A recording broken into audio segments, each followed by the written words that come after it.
phone করবো সকাল দুপুরে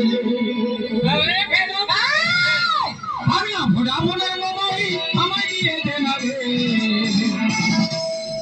আমি ফোন করবো হ্যাঁ বলবো সকাল দুপুরে ফোন করবো হ্যাঁ বলবো সকাল দুপুরে আমি না ভোডাফোন তুমি ফোন করবে আমি ক্যাশ কার্ড নিয়েছি তুমি ফোন করবে তুই ক্যাশ কার্ড এনে জানতার মোবাইলে কেন রিচার্জ করবি এটা রিলায়েন্সের মোবাইল তাও খালি ডব খাচ্ছে কিনেছি টাটা গাড়ি করবো ড্রাইভারি আমি মনে যাবো তুমি করো না দেরি টাটা গাড়ি করবো ড্রাইভারি আমি মনে যাবো তুমি করো না দেরি আর কেউ কষ্ট হয়ে যাবি মোরে ফট করে ফেটে মরবি আমি ফট করে জুড়ে দেবো আমি ফোন করবো হ্যালো বলবো সকাল ফোন করবো হ্যালো বলবো সকাল পাগলা ভোডাফোন তোদের দু মাই বেটা ঘরে তালা লাগিয়ে দিয়ে আগুন ধরিয়ে